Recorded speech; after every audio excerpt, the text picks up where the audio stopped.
Hey, it's Jose Galison, No Way Jose. You can catch me on the No Way Jose YouTube channel. Also, just about anywhere podcasts are at. This is going to be. I also am on the Liberty Movement YouTube channel. This episode will be on the Liberty Movement YouTube channel and the BitChute. Today, my guest is the Clean Libertarian. I'll be referring to him as Drew. That's his God-given name. I would highly suggest, I would even probably suggest it beforehand to maybe go check out his episode on the Liberty Weekly podcast. They kind of went to his bio. We're not doing that here. I mean, I'm sure he'll probably give like a quick little rundown of his bio, but he's got a pretty interesting story. So I do suggest going to go check that out. So tell Patrick I sent you. So what we're doing today is drugs. Little preface. Because I know YouTube can be kind of lame about this. So this is for educational purposes only, or whatever, for legal purposes, a joke or whatever, so whatever it need to be. We're not saying to go out and do drugs, but this is one I've been wanting to do for a while. Since I started doing a podcast, I kind of was like, I wanted to do an episode of this way, because I feel like when people cover drugs, it's usually from one extreme or the other, and no one ever really gives you the honest, straightforward. And I'm someone who's well-traveled in this regard. So is Drew. So I feel like it would be interesting for us to essentially give a rundown, a review of all the drugs. And that's not to say I've done all the drugs. I've done a lot of drugs. Drew has as well. And so it can kind of give us our experience rundown, so that way people know what to expect. Because I think that's a big part of it. I know growing up, for me, kind of from the dare age and stuff, it's like you get this like weed is the worst, or it's kind of like you get this. You come to find out later that these drugs they made out to be super bad aren't as bad as you thought. And some of them still are bad, but even though they're just not as bad as you were told they are. So then it just kind of fucks with your whole perspective of like what to expect with drugs. Because some drugs are bad, but they're not that bad. Or some are worse, and so on and so forth. So, yeah. Anyways, before we get into it, I just want to remind you guys, I am on Patreon now. Patreon.com/NoWayJose2020. Some dickhead took the No Way Jose handle, so No Way Jose 2020. You can also support me with crypto in the same regard on endthefed.app. That's a new startup, so you can go there, check that out, make a profile, give me some fucking crypto. I definitely would appreciate it. With that, I'm gonna go ahead and bring on Drew. What's up, Drew? What's going on, man? What it do? What it do? Yeah, you want to go ahead and give yourself a quick little introduction to the audience so they know who you are, what you're about?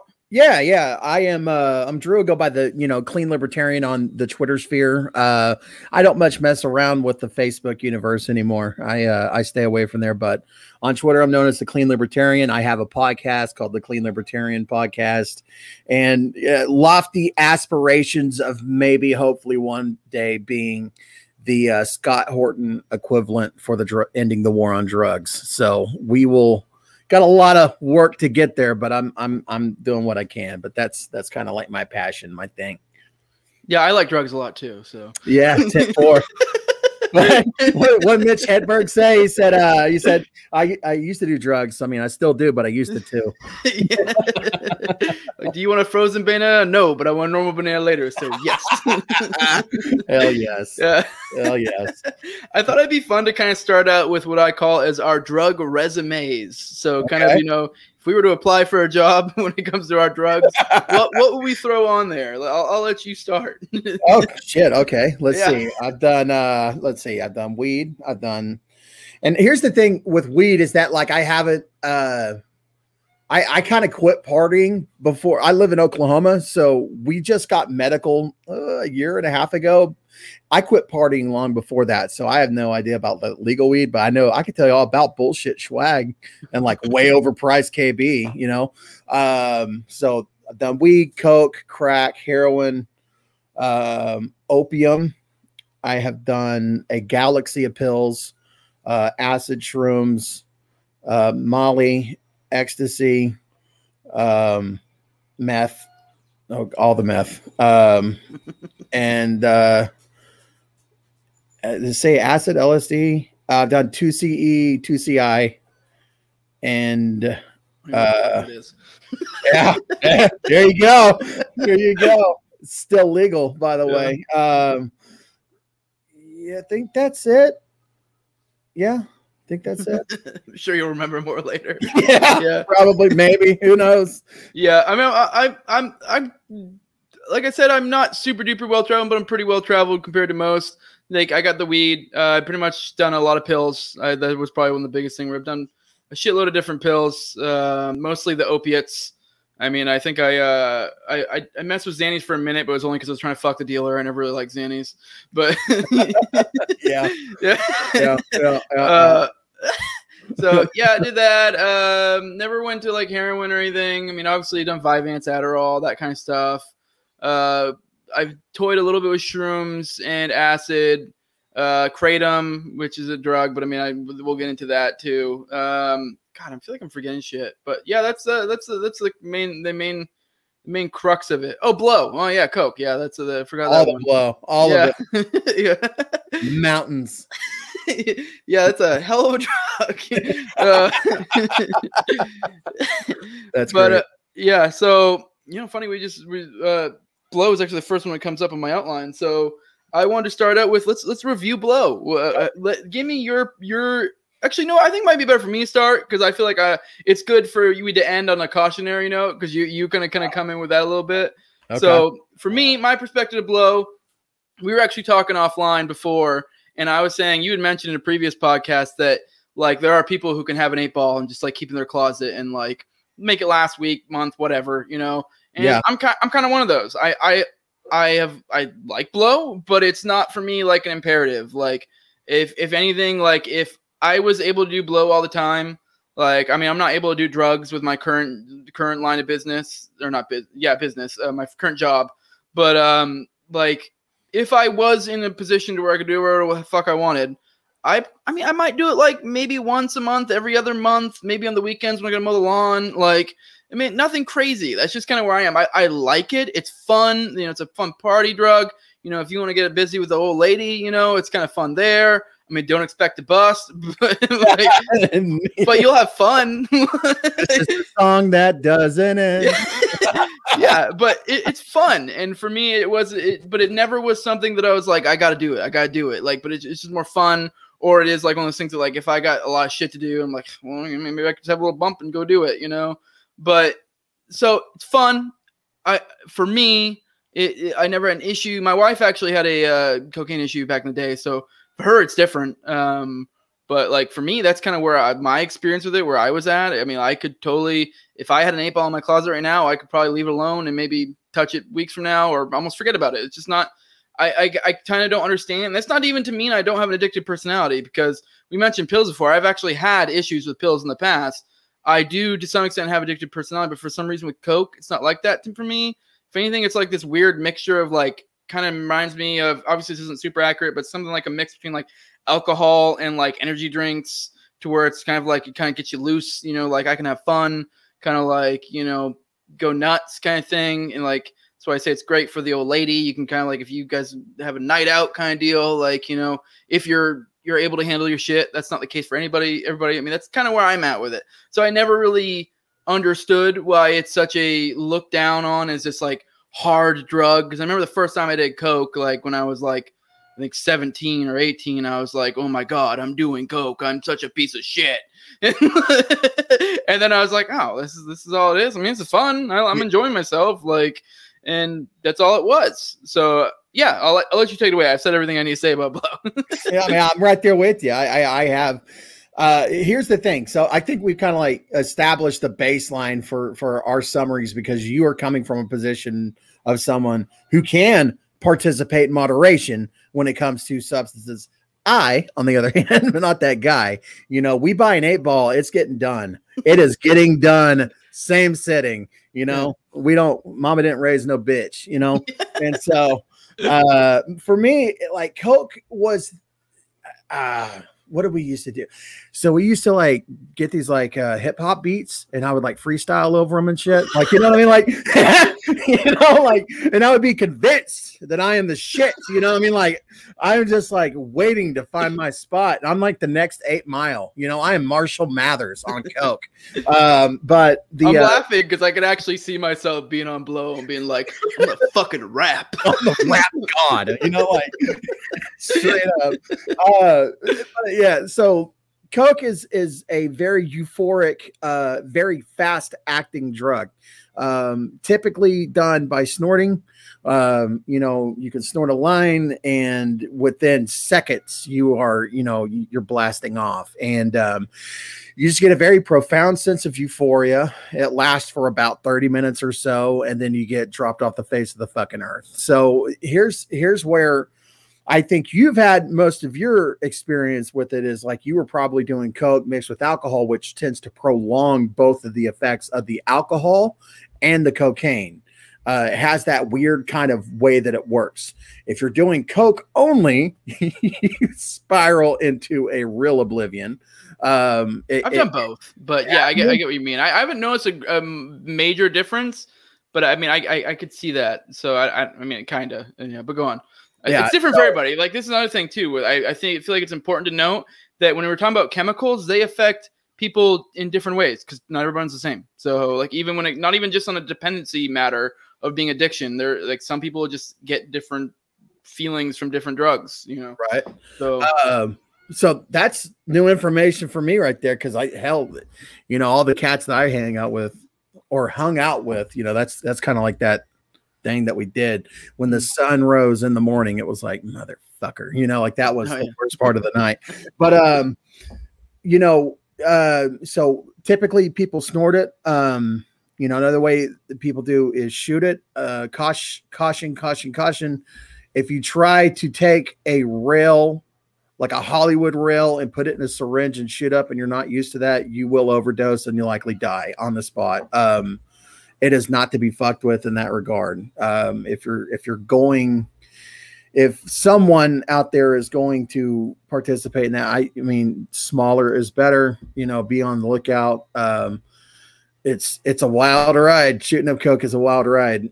And I've heard of people eating Coke. I've never done that. I've never seen it, but I've heard of that. I have heard of people putting it in a capsule and popping it, but I don't know, man. Awful. Like, because I mean, you snort it. I mean, I know there'd be times that drainage always, like, especially because you never know what they're cutting it with. So it's like usually the drainage will kind of make your stomach queasy a little bit depending on what they're cutting it with. Yeah. So, like, I can only imagine, like, eating it straight up, like, ugh. Like, yeah. A lot of times that they're using baby laxative, and that's where that stomach uneasiness comes from. And so, you know, you get bubble guts and all of that.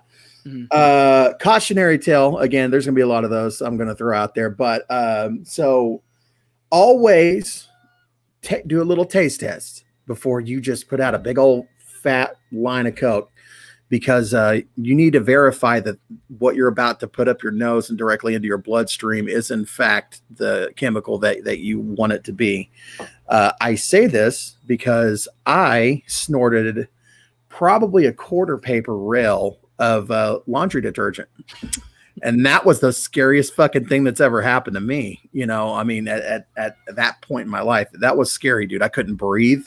I couldn't see. Like, I hit the ground, dude. Like, that was bad. Okay, I had something similar, but I don't think it wasn't like that bad. I think it was like maybe they cut it with it, because I was like, this tastes like fucking soap. And you're like, am I high? I don't know. And you're like, am I just convincing myself I'm high?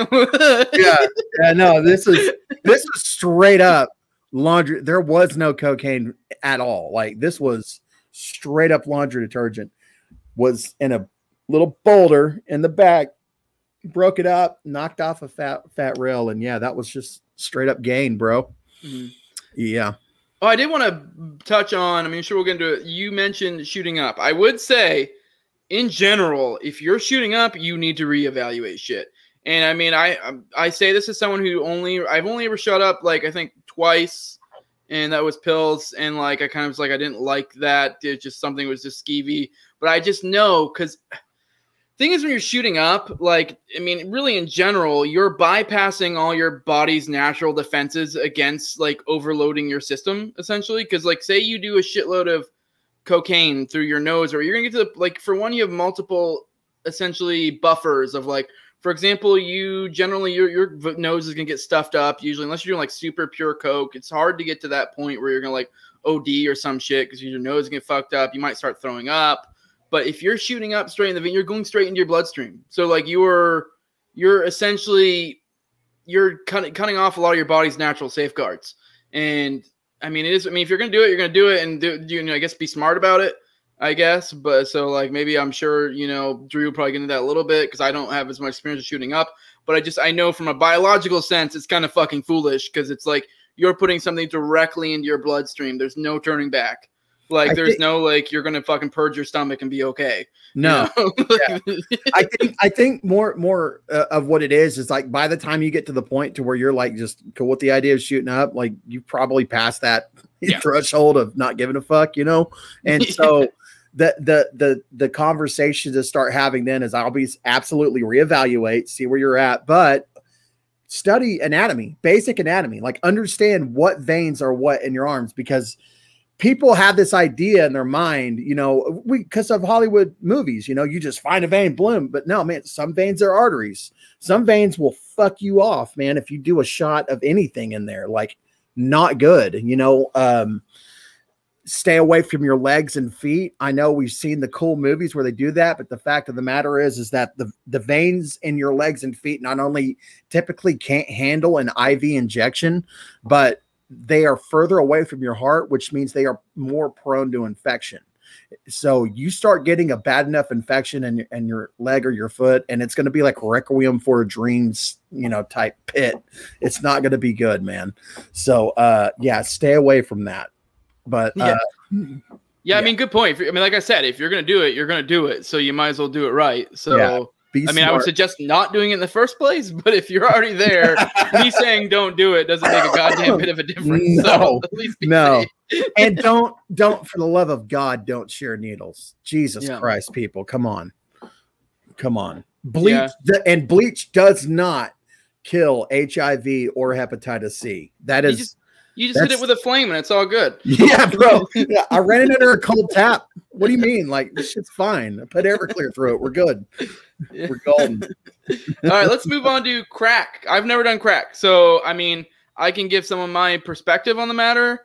I mean, it seems to me like it's just a shittier version of cocaine, which is why I've always kind of got the impression of like, I mean, you may correct me if I'm wrong, but I've always found it silly that people look down on it so much. It's just kind of poor man's coke. People don't look. I mean, people do look at coke negatively, but I don't feel like they look as negatively as crack. So it's like, crack is just shit that poor people do when they can't afford coke and they've gotten fucking addicted to coke. Yeah. So so I'll let you go. Crack is the euphoria of cocaine. I mean, it's still cocaine, and obviously, but crack is the euphoria of cocaine on cocaine. Okay, so that experience of the initial front door rush that you get when you do coke, whenever you smoke crack, it's that much more. They call it getting your bell rung. I mean, you're there. The problem is that it actually does drop your ass off. I mean, you're going up the mountain, you're doing great, then boom, I mean, you're just off a cliff. And so that's why crack is so addictive, is because since that debilitating come down is such a bad thing, the person's trying to chase that initial high because it was so euphoric. It's hard to escape that, dude. I fucked with crack for a little while, and dude, it was insane. I'll say that. Like, I can totally understand how people like toss away all their shit, for it. And just to throw it out there, so freebasing cocaine and crack are a little bit different, right? So like freebasing cocaine, there's a couple of different ways to do it. You can research, whatever. That doesn't seem to me like I never got my bell rung like as much on that as I did with crack, but I think either way, dude, yeah, it is what it is. So that's what crack's about. Either way, you're in for a fun time. You're gonna have a fucking blast off. Have some Xanax for when it runs out, or else you will be carpet surfing, fucking doing carpet Olympics, trying to smoke grains of rice and pieces of drywall you found on the carpet. I mean, I totally joke about you're gonna have a fun time, because I mean, when I say that, you got to keep in mind with just generic biology, even when it comes to having energy drinks and coffee, for every up there's a down. So like, it's just the way our body is made. It's not made to sustain these high levels of, you know, endorphins or chemicals, you know, flooding through your body. It's going to, you're going to have there's going to be a counterbalance. Like it's just how it works. All of my experience, or, you know, where I initially got my teeth cut on the narcotic scene was we had a studio apartment where 12 of us were living in it. Just a bunch of fucking batshit crazy kids. It was a punk house.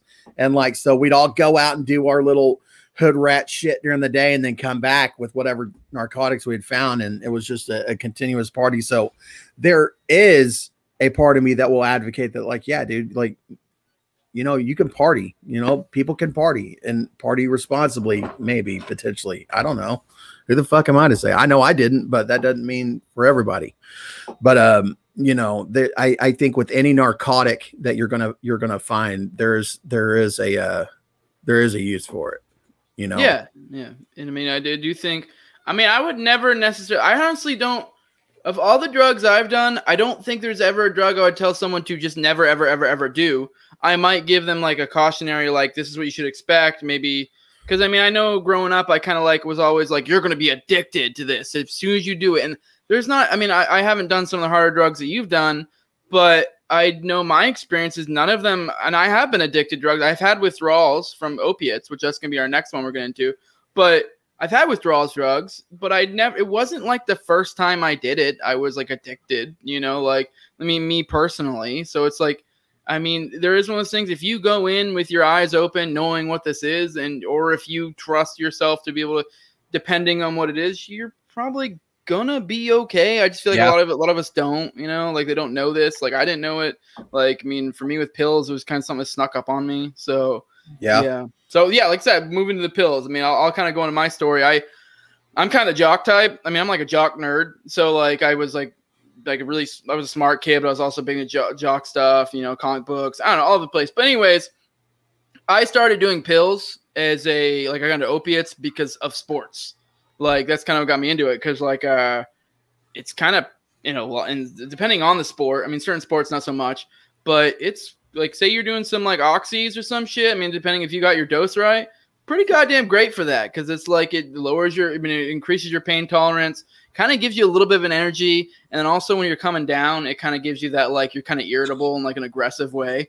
So like, it worked great for me. Like for example, like when I played soccer was one of the sports I played like 3 sports a year, but I literally on like our last game of the year, like, cause it was like our playoff game and we were losing. So I knew it was our last game. Some dude had been pissing me off the whole game. I fucking like literally football tackled him. And this was when I was coming down. Holy shit. Like coming down on pills and knocking people out. That's great. Yes. Yeah, I straight up speared him. And it was funny too, because I did it like into the fucking like his team's fucking like, not, what's the word I'm looking for? They're bleachers. So it was like the fans like they're like right into his face. Yes. And the funny thing too is the ball was on the other side of the field, so like the ref didn't see it. So, so nothing got called. Disrespected that motherfucker. Like, what? Yeah, well, he had like done some dirty shit like multiple times through the game, and I was just like, you know what? Last game of season, senior year, I don't give a fuck. Yeah, fuck that. I mean, I totally broke the not NAP cool. All right, yeah, right. Not NAP compliant. It is what it is. I was on drugs. I don't know what to say. But yeah, no, I kind of got into it from that, and then it kind of like, because I played a lot of sports, I worked out a lot. I was a big workout / sports junkie in high school. That was kind of what my life revolved around, and they kind of gave me an edge. And then they kind of were also fun. And then kind of when the sport stopped, I kept doing it. And then over time, I realized like it kind of sneaks up on you. So that's a big thing I'm saying. Like if you know what you're getting into, like you got to understand what you're getting into. Because it took a long time for me to get to a point where I was like, felt like I was addicted or even noticed. Because you get to a point, especially pills. Pills are sneaky.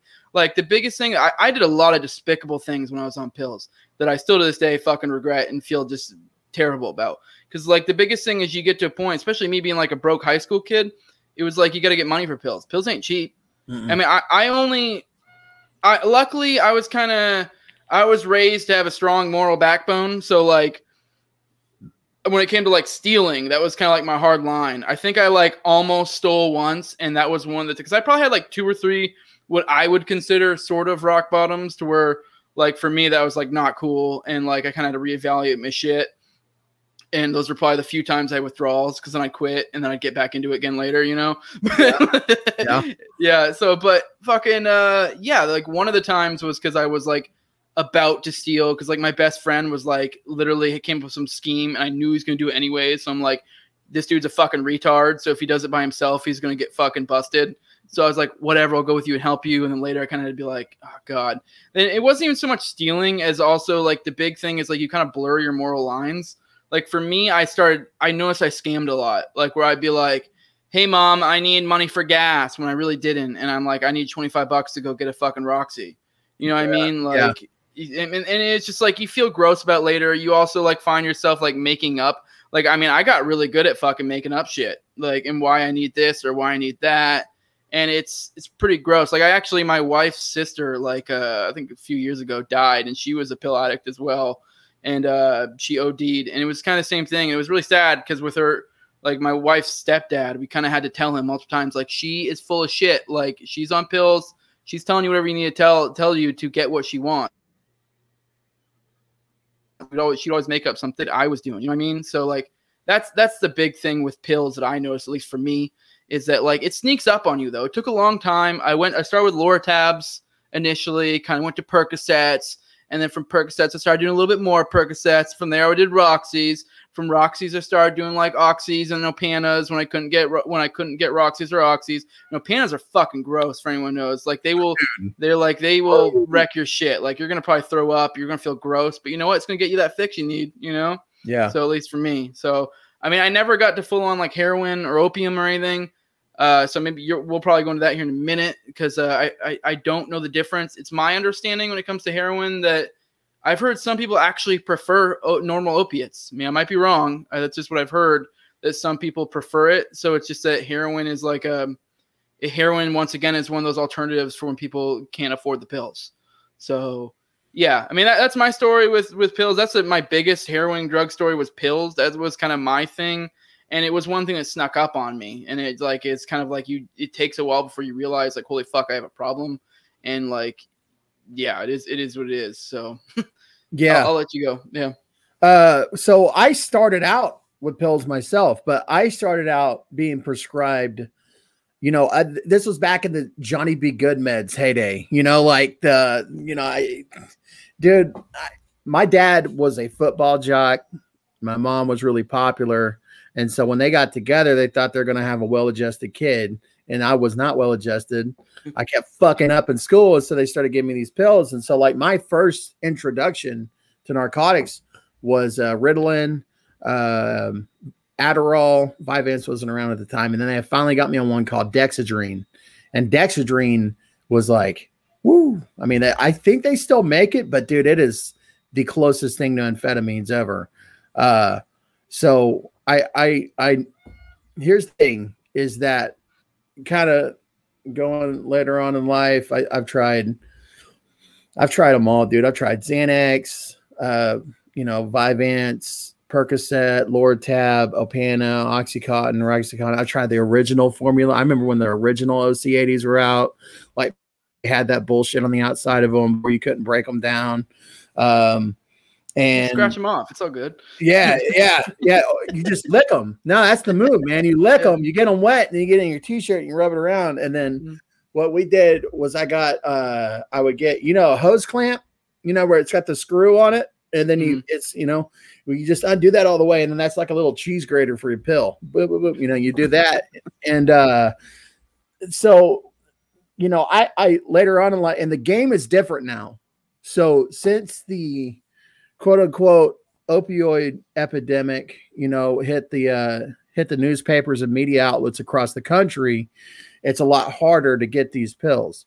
What I mean by that is that like, so, and I could say this shit because statute of limitations is up now, but like I had convinced a paper company that I worked for a doctor's office and they were selling me like prescription paper, and we figured out how to, dude, it used to be so easy to get pills. Like we figured out how to, there's a website, you get DEA numbers, and we were just like writing our own prescriptions. and using other people's insurance. And it was just like super fucking easy, man. It was like ridiculously easy. I'd spend $50 and end up walking away with 70 Opanas. You know what I mean? Like, dude, it was ridiculous how many pills we were doing at the time. But now the problem that we're seeing is legitimate pills are so hard to find in the black market. More often than not, you run the risk of actually having a counterfeit pill getting handed to you. And so at this point in time in the country, it's a really, really good idea if you're going to be buying pills from the black market to also have fentanyl test strips, just to make sure, man, especially with like Xanax and shit like that. You want to make sure that you're not, you're not about to do some straight up Xanny bar of fentanyl. Like that's not a good time. You might not walk away from that one. But so with Xanax, okay, uppers are uppers, downers are downers. Uppers would be like the Adderall, Vyvanse, Ritalin, Dexedrine. There's a couple of other ones I'm blanking. And then the downers would be like your Xanax, your OxyContin, your Percocet, your Loratab, Norco. And like, I don't know, man. Loratab is real mild. Same with the Norcos. They're very mild painkillers. Just starter drug. Yeah.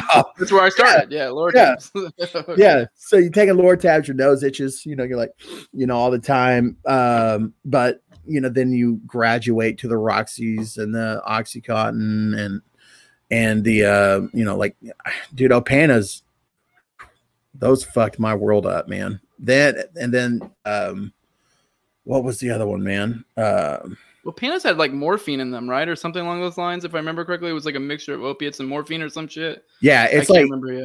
Here's the thing. So like back when we were doing our prescription game, and I went to jail for it. So like, that's the thing is like, I got caught. I've already been tried for this shit. So it's fine. But the, back when we were doing that, like it was noted that like almost no doctor in the state would actually prescribe Opana. Like that was such a rare thing to prescribe it. Yet we were filling out all these prescriptions, and that's what's kind of raised alarm, like something's going on here.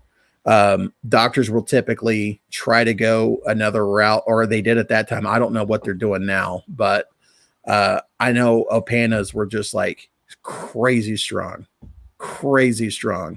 And yeah, it's like the morphine pills, like morphine will fuck you up, dude, if you're not careful.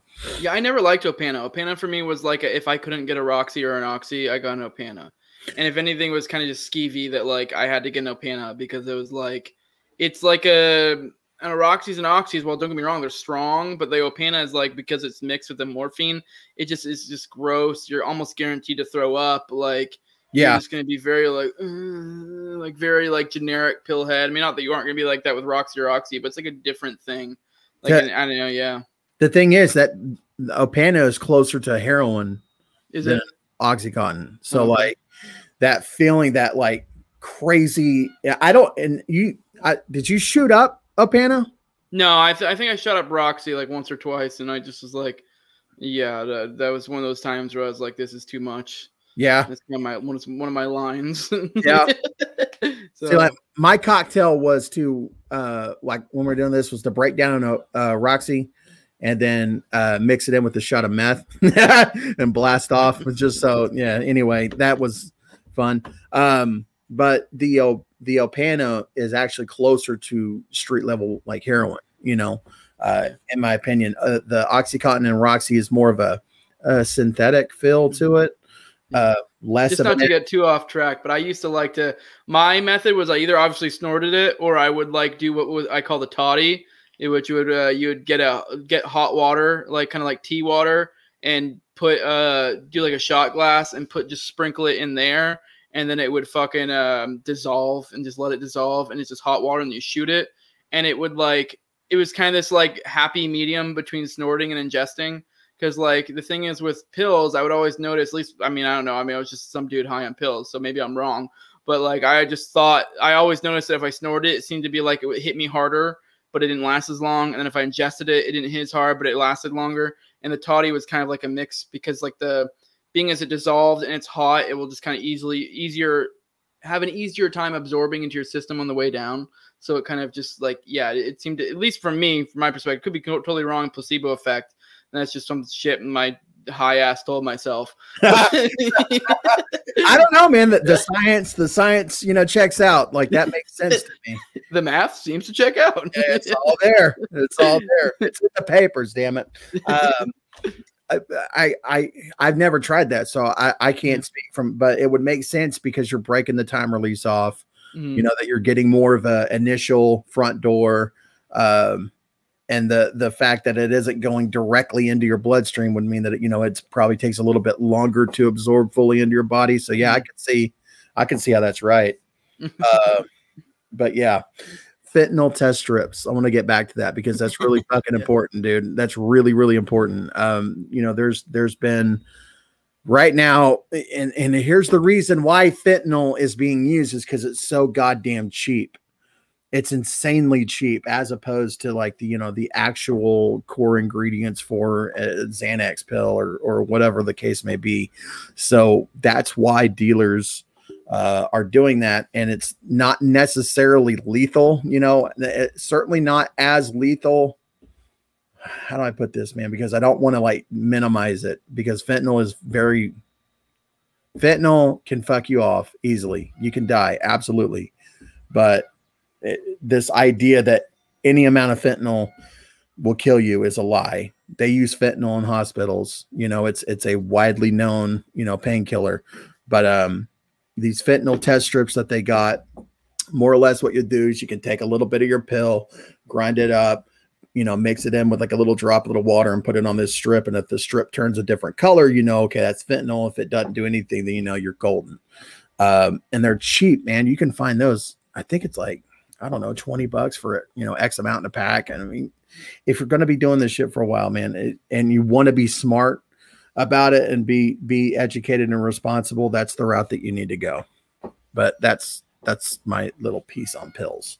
Yeah, I mean, fentanyl wasn't even like a concern for me when I was coming up, because I mean, high school was like over a decade for me when I was fucking with that shit. So that wasn't even really a thing, like fentanyl at the time. So I mean, don't get me wrong, where I was at, there was definitely a opiate epidemic, but there wasn't the fentanyl shit. Like this was back in the day when you could just send a caravan down to Florida and get a fuckload of pills and just send them back. Yeah.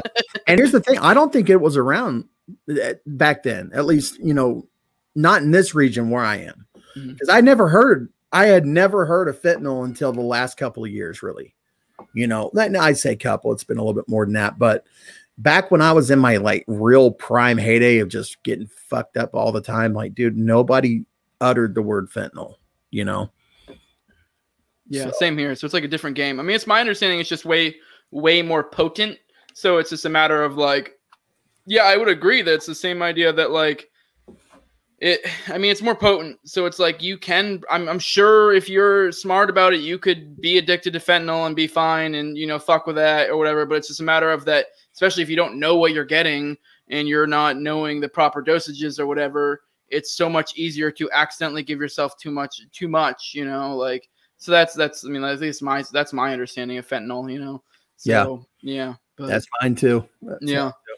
So let's move on into, we kind of touched on the prescription pills. Oh, you know, I want to touch on Kratom. Have you fucked with Kratom at all? I have not. No. I have not. That is something that I have never touched. It's my understanding that it is a herb that when it gets ingested, the body processes it as an opiate, and so as a result, it works wonders for people who are coming off of opiates.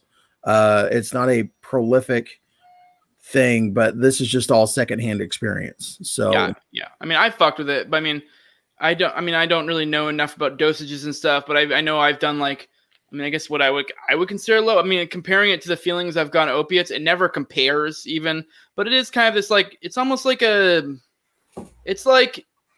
is to like, Kratom is to opiates what caffeine is to tea, I guess would be the way I'd put it.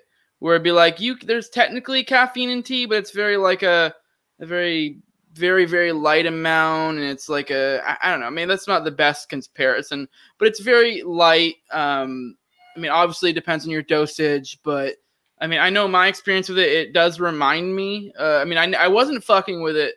I didn't ever do Kratom around the time I was doing pills, so I didn't use it in like a way to get out. So I can't speak on that. I know a lot of people have. I could see how that would have been useful for me. I can see like doing it, how that would have been useful. But for me, that wasn't around that time. But it was, yeah, I mean, I don't know. I enjoyed it. It's nice. I would totally continue to do it. Like, I mean, I don't know. I mean, I liked it. It's a very much, I mean, especially because I guess I came from that spot of being an opiate person. So like that was kind of my thing. But this is like, it's almost like the good sides of the opiates without the bad, you know? Yeah. You know, but even then it's not as good as opiates, if you will. So, because it's like some of the good parts, because it's not super strong. It's just very much like a very light feeling where it's like kind of a little bit opiate-ish. I don't even know how to explain it. I mean, if you're someone who's done opiates or Kratom, you know, you'd be like, yeah, you get it. But to explain it to someone who's never done it, they're probably like, what the fuck is this dude talking about? Right. So like, it's really hard to explain the feeling of it, but it kind of gets you a little bit more chatty, kind of like opiates do. Not too much. I mean, there are different strains. I want to get John Bush on at some point. I've already hit him up, and we're probably going to do like a Kratom episode at some point, because I would like to do that, to get like the ins and outs, because that's his business. But yeah, you get into different strains and shit. Like the reds are more powerful, but generally it's very opiate-like, but a very, very, very more watered-down version. And it doesn't, I mean, at least in my opinion, there are people who have complained about withdrawals before. From my experience with it, it's nothing like that to that extent. I'm sure technically you can, but I'm sure you could get addicted to cheeseburgers too. Like, you man, I got a little, yeah.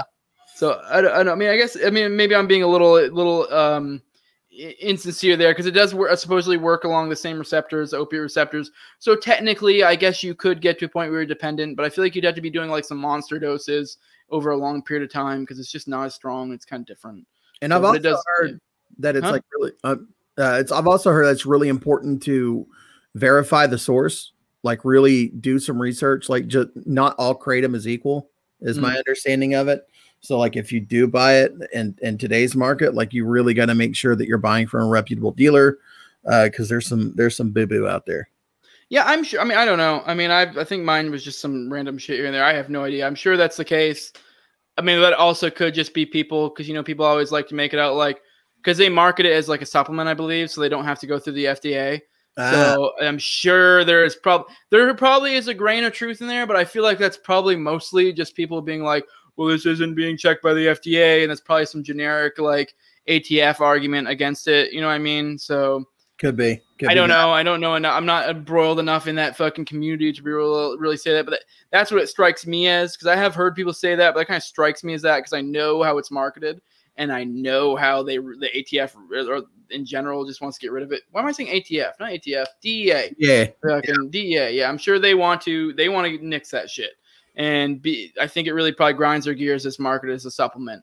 And, you know, the constant argument of like the FDA like needs to, if the FDA wasn't there, what the fuck would we do? You know, like, I don't know, the free market would, you know, we'd have awesome drugs. Yeah. I mean, what, you know, the free market would naturally pick winners and losers. I don't know what to say. You know, I mean, I have a hard time believing that if you were pushing out some bullshit, that you would really be able to keep keep customers coming, you know? So yeah, no, you're not going to stay in business long.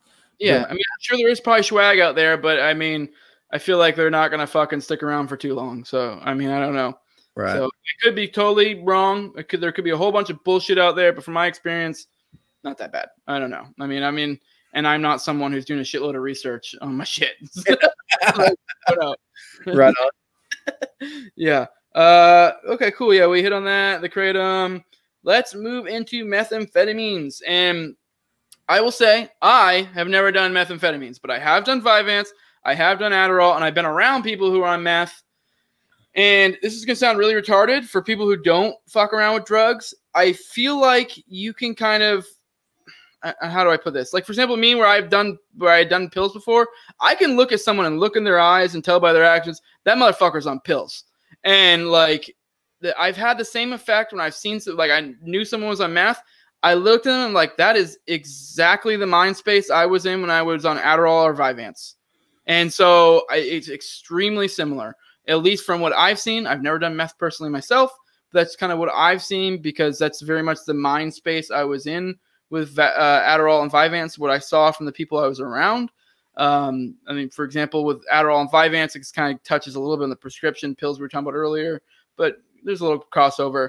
I fucked with those, and for me, like Vyvanse, Adderall, shit like that, it's not, I mean, there's nothing, anything I know people get addicted to it. Once again, that's not something I'd ever get addicted to. If anything, if I was in a position where I could do it, once again, that's another drug where it'd be like, if I want to study or if I want to go fucking do yard work or something, because it's like, it makes me focus really fucking good. That's about it. Nothing about that is euphoric to me. Like I could never see, I know there are people who get addicted to it. I don't understand why, because for me, that's not something I enjoy. I mean, I enjoy being productive. So, I mean, that I guess there's an aspect there, but mostly it's just, it would be and you know, I got to clean out the garage because it looks like shit. All right, I'll take a 5-ounce. I don't know. So I'll let you, I guess maybe you can touch a little bit on the Vyvanse and the Adderall type, or those type of pills, and then also how it relates to meth, because I could be completely off, but I just know I've been around people on it, and I just like, I looked at them and they just seemed to be in the exact same headspace I was in when I was on those pills. So methamphetamine is that is the drug that I've done the most. That is what, and I don't think I touched on about, like, I'm in recovery. Like, so like, you know, I do the recovery thing, and like, dude, methamphetamine was the thing that has brought me more destruction and chaos to my life. Cause it's just the one that was just, dude, it impacted me the most. So we'll start out with the difference between Adderall, you know, Vyvanse, you know, pharmaceutical amphetamine salts and actual methamphetamine. And so there is very close similarities. Absolutely. You have, you know, the sense of want to get up and around, do something, you know, the ability to maintain and focus on one specific task at a given time, which that is why for ADD and ADHD, it is such a, you know, useful tool, because, you know, what people like, I have ADD. It's one of the things I have. It's not that I can't focus. It's that I focus on everything around me all at the same time. It's very hard for me to hone in on one thing. And so, you know, with methamphetamines and amphetamine salts, that is similarities. Where they cross and they divorce is that methamphetamine actually like brings more of a euphoric feeling. And on a scientific level, it crosses something called the blood-brain barrier, and it actually affects your DNA much differently than, you know, pills would. Now, like with amphetamine, methamphetamine also, the method in which you ingest also has a lot to do with your behaviors and how the high rides out. So like if you smoke, you're going to have, you know, the benefits, and it's not going to be so far on edge for a lot of people. How do I put this, man? It's like when you shoot, like you cross this different threshold, like you go in this different world, man. Sex is fucking awesome. You know, you could just run around, do whatever the fuck you want. And it's just like, you know, you're 90 to, you know, 0 to 1,000 in a nanosecond. But with smoking, it's a little bit more slow to come on to that extent. And with the whole thing with methamphetamine is that like, hold on. Let me backtrack here a little bit. So the way the drug trade works, right? Methamphetamine has impacted a lot of states across the country in such a way that specific ingredients that have been used traditionally to make methamphetamines have been scheduled and made harder to get. And so as new legislation is presented, new ingredients are used to make methamphetamines. So the method that, you know, we did like 10 years ago is not the meth that's around today. The meth that's around today consists of like gun bluing, you know, some other nasty shit. You know, the weird thing is with meth is that any one ingredient will kill your ass, but somehow when you mix them all together, it just gets you really fucked up. So it doesn't make a whole lot of sense there. But the problem that we're having out here in Oklahoma right now is that the methamphetamine is so okay. Man, I have lots of information. I'm not drawing a blank. I'm just trying to figure out how to navigate these words properly for you. So there's different derivatives of meth. Like back in the day, there was crank, there was P2P dope, and crank was like a red substance. It was a red powdery substance, right? P2P was kind of a yellow type granulated substance to look like, and then ice started to show up. And ice is actually it's a crystal, and it's grown. You know, it's like an actual grown crystal. That's how they make that shit. And so it's weird. Like methamphetamine covers such an umbrella, you know, and that would be like trying to say opiate in the pharmaceutical market. Like you've got all your different types, right? And so the problem that we've had now with all the regulations and stuff that's kept these ingredients out of the market, is that you see shit like they're using insecticide, like it's like a wasp killer, and the result is this dope. It's called flash, and flash dope is called flash because it's over like that. Very powerful front door, but there's no legs to it whatsoever. This creates a problem, especially if you are, you know, IV using it, because you get too much of a front door and you're gone, you're out. You know, I've had that happen to me. And it's not fun, man. You wake up and you really don't know what the fuck happened. Yeah, scary. But so here's the thing with meth. It could be a fun time for you, or it could be a debilitating thing that ruins your goddamn life.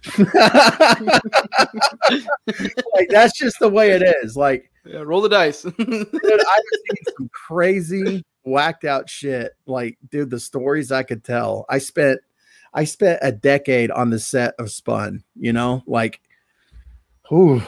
I just know from my experience, the people that I was hanging out with are on meth. They literally were just like me on Vyvanse, where they would just be really focused on one fucking thing. And if anything, kind of fucking boring. Like if you're drinking and around them, I was just kind of like, this motherfucker is just way too focused on this one goddamn thing. And they're just really fucking lame to be around. It's not like they're like, "Woo, this is a fun time with them having meth. This looks like a blasty blast." I mean, maybe in their head they're having a good old time, but like, I don't know. Here's the thing, like, so with meth, like in its current form, like psychosis is brought about if you stay up long enough on it. So, like the longest I ever stayed up in a row was 14 days, no sleep. I don't know about the last like week of that. Like I just, you know, was just up. You know, there might have been a snooze here or there, but like straight up just balls to the wall going. And so psychosis will kick in. And once that happens, like, okay, for instance, I was in a hotel and a friend of mine came over and we were talking about like this dude across town we were going to go fucking rob. Right. And I'm like, okay, cool. And so like, there's these three people I never met, my friend, and we're all talking. They're like, well, we got to go. We'll be back later to pick you up and we're going to go do this. And I'm like, cool. And so they leave and like an hour goes by and they still hadn't showed up. And so I called my friend. I'm like, hey, when are you coming back? And then he's like, what? I'm like, when are you coming back? He's like, dude, I don't know what you're talking about. Like he was never there, bro. Like that sounds crazy as shit, but like, that's the level we're talking about. Like I straight up and vivid, like I could still picture it in my head. Like these people existed at that time. And so that's the difference. Like you're not going to get that on Adderall or Vyvanse, you know, but that's the risk you run with methamphetamine, staying up for days on end. Plus you don't fucking eat. You forget to hydrate, and forget to bathe and all that other shit. And so it gets weird, dude. I mean, it sounds silly. This is gonna sound really dumb, but you brought up something that actually I feel like should be brought up. Hydrating. Pretty much goddamn almost all the drugs we brought up prior, fucking, you need to make a point. If you're gonna do that shit, like pretty much anything we've mentioned, make a point to remember to hydrate. For example, with blow is a good example. Yeah. Fucking, if you forget to hydrate, you're gonna have a fucking rough next day. But there have been times where I used to drink Gatorade and like just because it's like you kind of like want something. You kind of almost like have this like nervous energy where you want to do something. Yeah. So like having something like a Gatorade where it's like a sweet thing and it's, you know, you're hydrating as well. It's good because water you're going to get like bored with and you're going to just forget to. But at least like it's kind of like you're giving your, I know it sounds dumb, but it's like it's like a sweet flavor. It's something that you can just kind of do with nervous energy. And it's about you're hydrating yourself at the same time. And your body the next day will thank you when you're like you aren't like fucked up like everybody else who just like forgot to drink water or was drinking beer or whatever. You know, just you make a point. Pretty much all these drugs make a point to drink water, or Gatorade or something, because it's gonna. All these highs you go on with your body, there's always lows. So like make sure you're preparing your body for that low. Well, here's the thing too, is that like you're putting high octane fuel in your tank. You need to make sure your radiator is full because you are redlining that shit. You know, your heart is just, it's a lot more stress on it.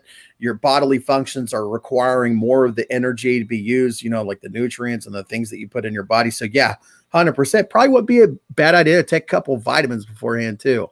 But I mean, I don't know a whole lot of cats are like one a day, you know what I mean? Like, you know, Flintstone chewable with their Xanax. Like, I don't know, like maybe some cats are like that, but and I mean, it sounds dumb, but I mean, because I know that's not something you're thinking about when you're some, you know, fucking 20-year-old dude that's just want to get high. But like me as like an almost 30-year-old guy that's looking from it, like if I was to do it now, like I'd make sure to drink water and have lots of fiber, like or whatever. Like I mean, it really will, because I that was something I learned from, you know, going from experimentation, that your day is 100% better the next day if you fucking make sure to stay hydrated. Yeah. So yeah, and then like eating, make sure you like.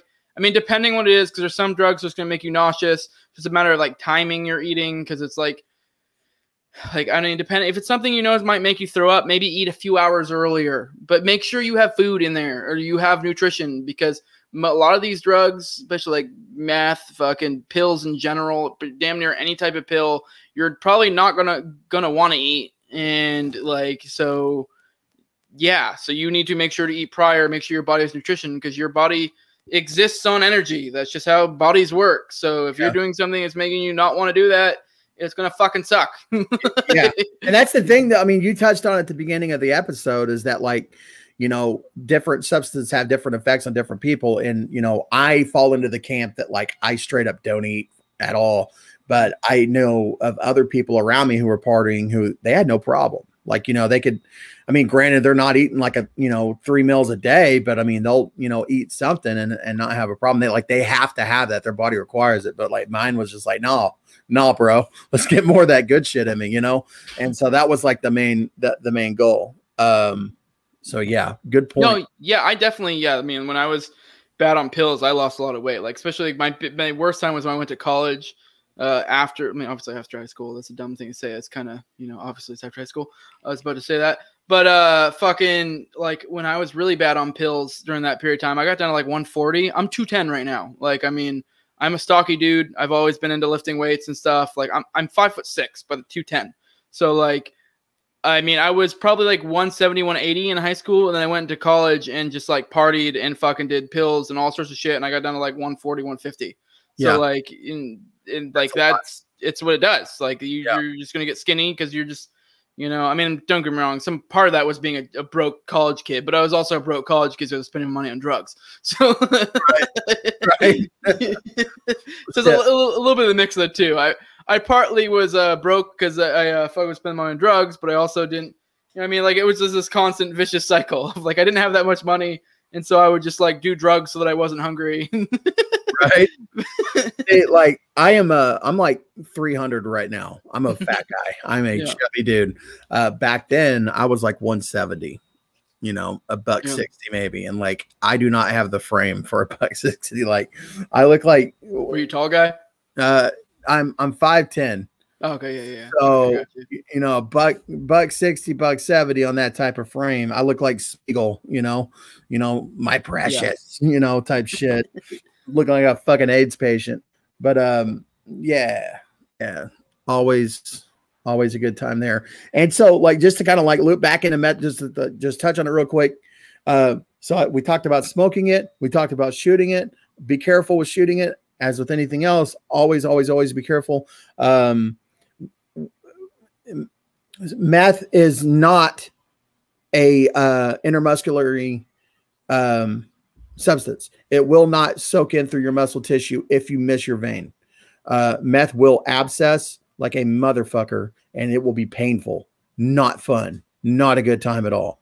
So there's two. One is eating it. You know, that kind of has a delayed onset, but once it kicks in, you're in high gear. You're ready to go. It's a lot easier to also overdose in that regard. So smoking it, if you're like new and you're just wanting to try, smoke. Don't do any other way. Smoking it is the safest method for methamphetamine, which is weird because, you know, you got Adderall and all the pills that, you know, you ingest, but I'm telling you, man, meth is a different animal. Like, you don't want to fuck with that. Another way is snorting it, and it will burn like death. There's a way that you can do it. Have you ever heard of hot rails? No, I'm not too experienced with the meth okay. game. So here's the thing with hot rails. You take a crack pipe, okay, a glass tube, and you can heat up one end. I mean, to where that glass is red, like it is hot. And then you got your meth on a line, right? And you snort it. And what happens is that when you snort it, it's hitting that glass and vaporizing. And so you're actually smoking the amount of the line. And so you blow out this gigantic fucking cloud. You get your bell rung, and you're ready to go to the races. Cautionary tale. Don't put the wrong goddamn end of that tube in your nose because you're too fucked up. Seeing that happen. Not a good time. So that's the methods and what they incur. So that, sorry, I rambled, man, but that's you're good. You're good. Meth is that one substance that I know a lot about. Yeah, this is your pro spot, your repertoire right here. 10-4. All right, we'd be remiss if we didn't touch on weed, but I have a feeling me and you both, you were kind of touching on that you haven't fucked with it as of late, but when you got into the medical game, because I kind of had in my outline like going into like edibles, dabs, you know, sativa, indica. I don't know a goddamn thing about any of that shit. I don't either, bro. My wife's on medical. I'm an old school stoner. I used to smoke every fucking day, but I just smoked weed because I was like, I don't fucking know this shit. I went to the dude down the street. I was like, I want some fucking weed. And he gave me weed. I was like, I mean, sometimes he would tell me some dumb shit like this is bubblegum kush. And I'd be like, cool, I'm gonna fuck. Nice. Like, that's fucking great. Yeah. Yeah. Like, I mean, you're probably full of shit. Like, I don't know. I don't really. You're just some skeevy dude I'm buying weed from. I don't really trust you as far as I could throw you. I'm not like, oh my god, this is bubblegum kush. Yeah, I don't care if it's free range pot, bro. Like, I don't give a fuck. Like, you know, ethically sourced. Like, get the fuck out of here, bro. I'll give you $20. Give me a bag. It's funny because my wife's is medical marijuana because she's an epileptic, and she she legit has it, and like it's funny because she'll like talk to me like this is an indica or this is a blend. I'm like. I actually used to smoke. I told you she had a coke problem back in the day, but she didn't used to smoke. So it's like I actually got her into it. Like I actually convinced her to start smoking back when it was illegal before it went medically because she had some issues. And so I was like, this will fucking help. She did it, and it did, and it went medically. You know, they went the medical route, and now she's like kind of borderline pretentious about it. And I feel dumb when I'm like, dude, I'm the one who's like the old school OG fucking like smoke every day, like. Get off my lawn, you know, type fucking mentality. I get it, dude. So it's like I kind of want to be like, fuck you. Yeah. Like don't talk to me like you. What's that meme with Aslan where he's like, don't speak the old magic to me, which I was there when it was written or whatever. Like that's kind of how I feel when she like starts going on about that. She's like, shut the fuck up. Does it get you high? Right. Yeah. Which, I mean, whatever. There's differences. I have, like, fucked with edibles before, and, like, I mean, that's a different game a little bit. I don't know if you ever fucked with edibles. Yeah. Even then, I don't really have enough experience because, like, I don't know. Me growing up, personally, it was always hard to get a hold of edibles. It was just always, like, you know, I don't know. The free market's a beautiful thing. It's opened things up to where it's, like, you can just be like, I want the brownie. I want the cookie. I want the lollipop. And before, I was just, like, there'd be a rare occasion and be like, you want an edible? I'm like, well, okay. Like, when I say I did edibles, like I had to do the homemade shit.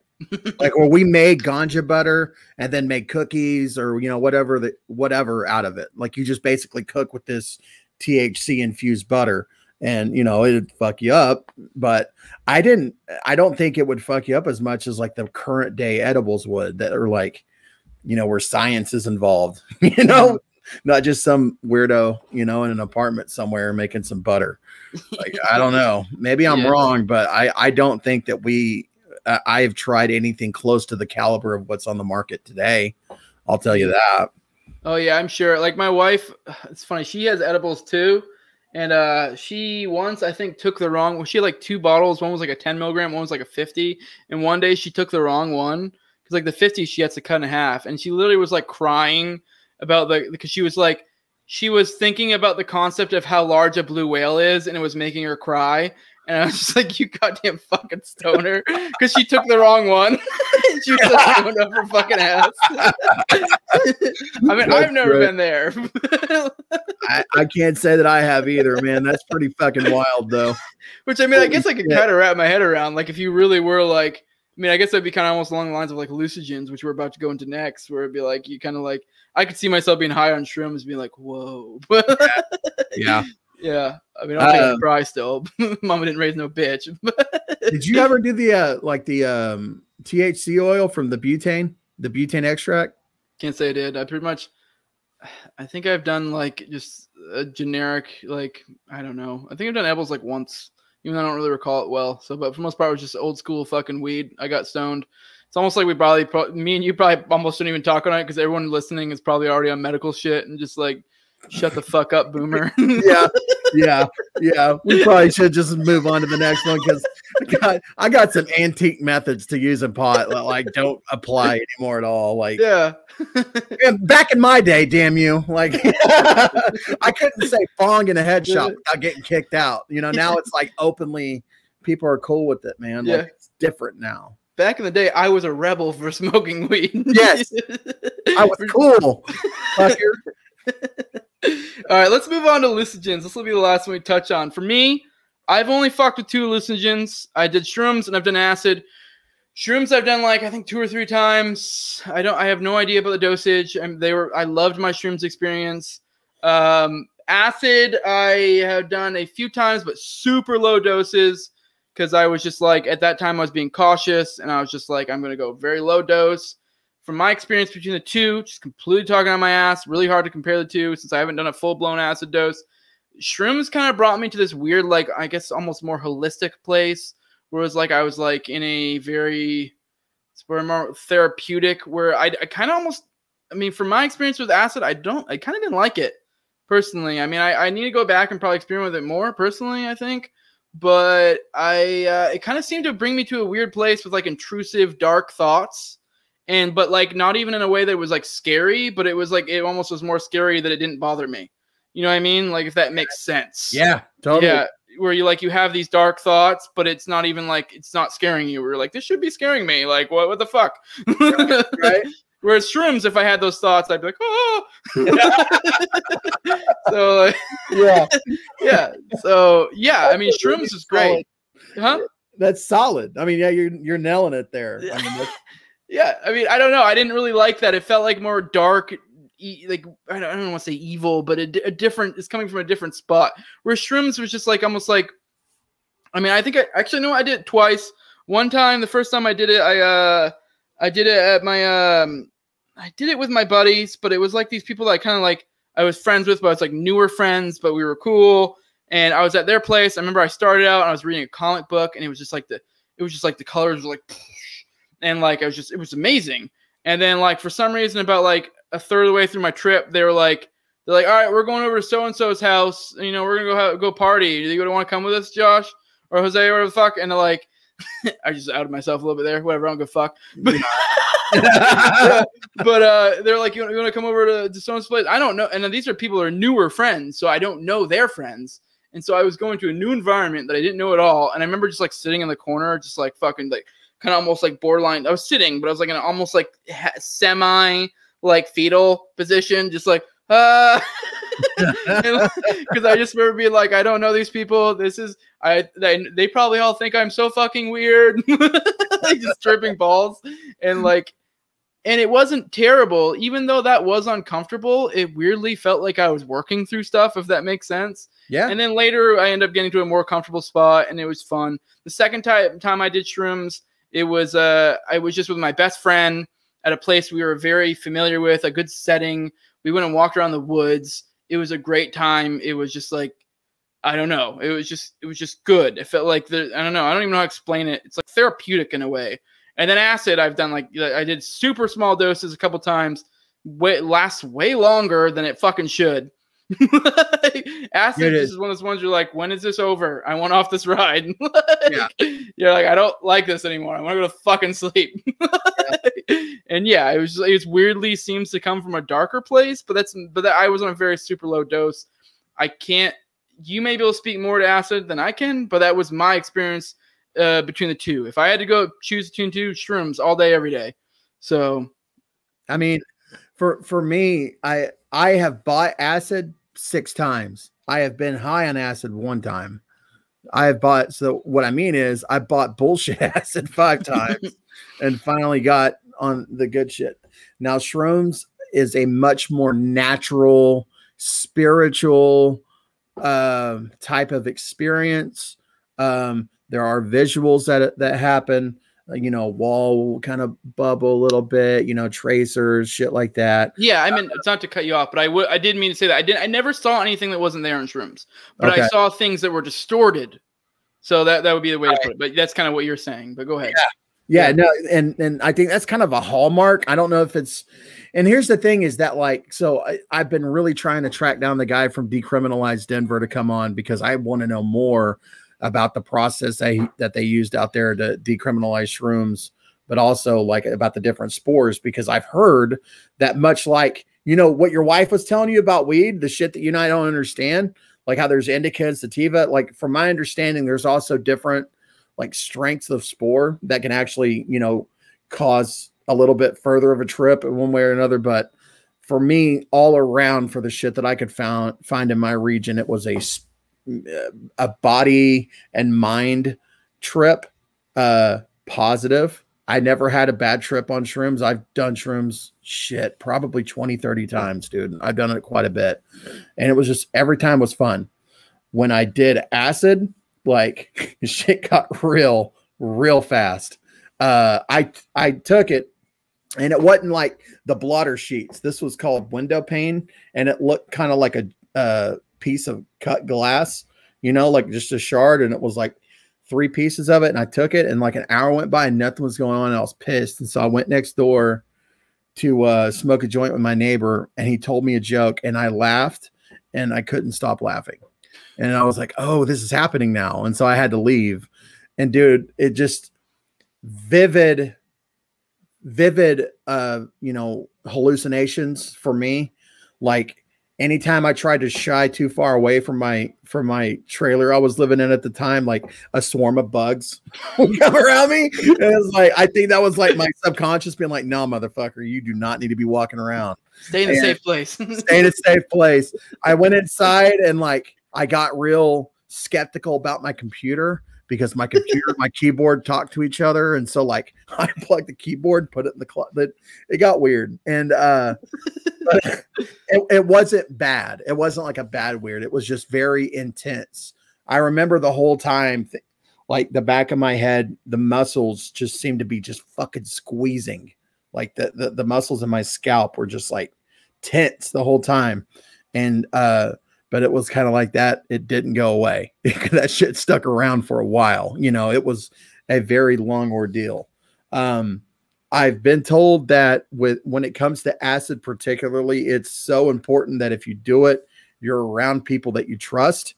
You're around people who have experience doing it, because an atmosphere will make or break a trip. I think that's hallucinogens in general, because that was my experience with shrooms, but I've only done it twice.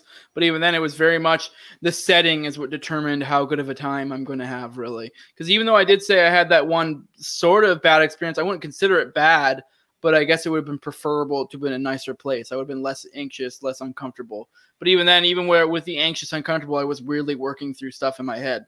Like I was becoming more comfortable. Like I was working through that anxiety in my head in a way. So, and I think that's probably accurate. You know, even though I did never have a bad trip on shrooms, I think maybe it's just like the time of my life, because they were around constantly. Like that 20 to 30 times wasn't over years. That was like within a year. Like it was around, it was readily available. And I don't know. Yeah, it was a good atmosphere I was in. But so the other hallucinogens that are out there, Joe Rogan, have you ever done DMT? No, I've not. I wish I had. I would love to. I mean, don't get me wrong. Like, cause acid kind of like freaked me out a little bit. So like, I feel like fucking DMT would probably, but at least it's like, it's a quick ride and then you're off, you know, like, so I've done it one time. Like my buddy made it. It's because there's a way you can make it. You could buy all the ingredients and make that shit yourself. And you know the visualizations for the media player on an Xbox, like it's playing a song and it's got the So let me set the stage. That I'm sitting on a couch, that shit's playing in front of me. He has a vaporizer, take a hit of DMT. All of a sudden, those visualizations came off the TV and wrapped around me. The Oriental rug on the floor became a fucking pond. I'm talking vivid 4K HD detail hallucinations.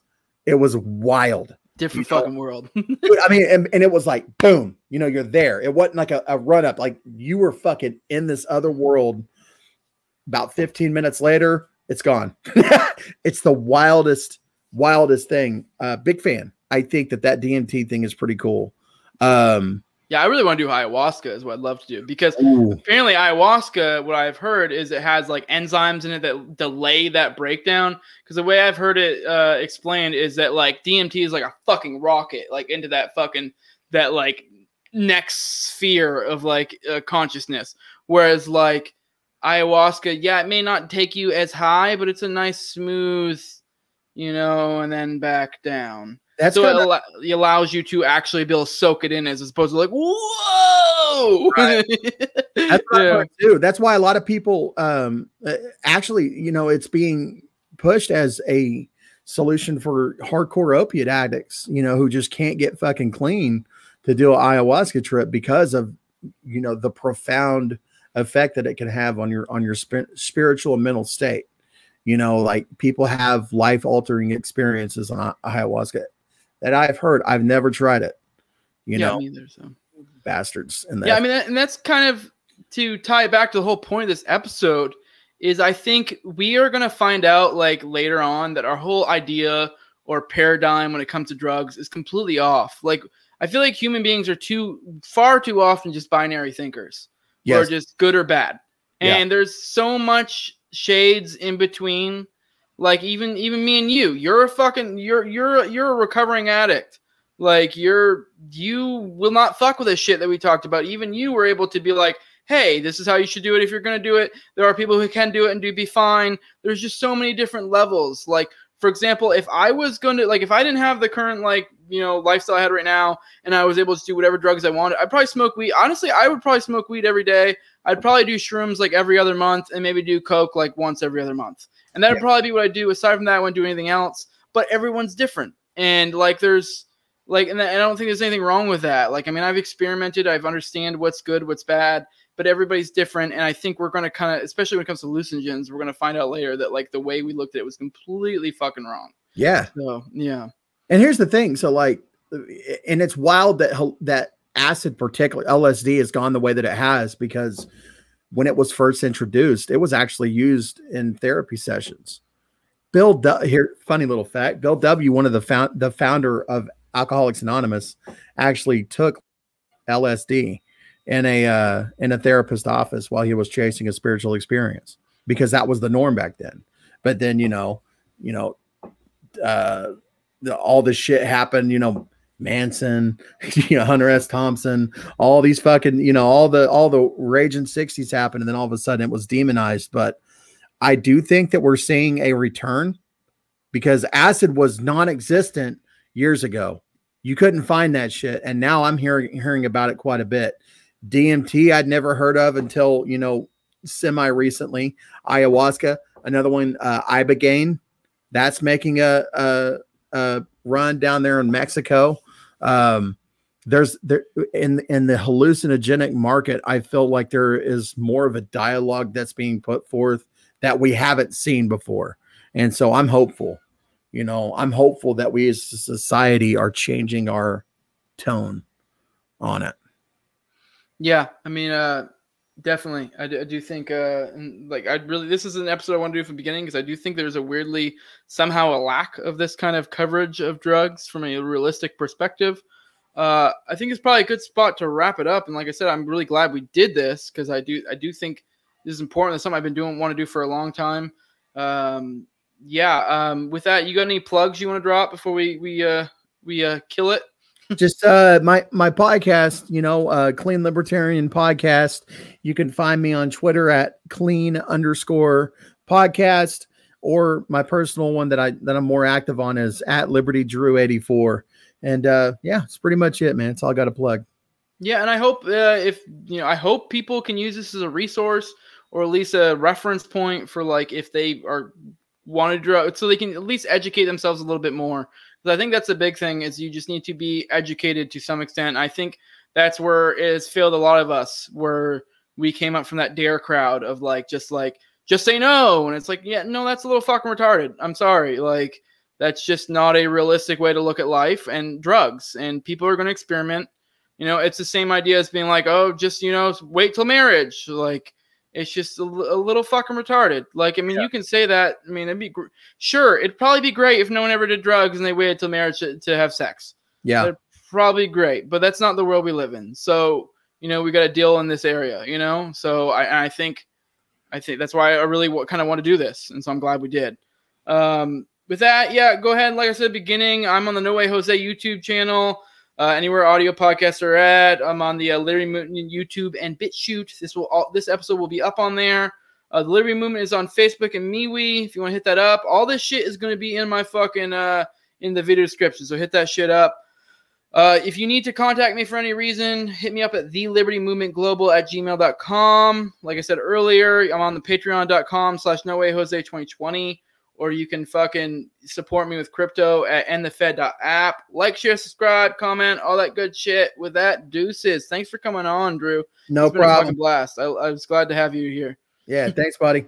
No problem. All right, out.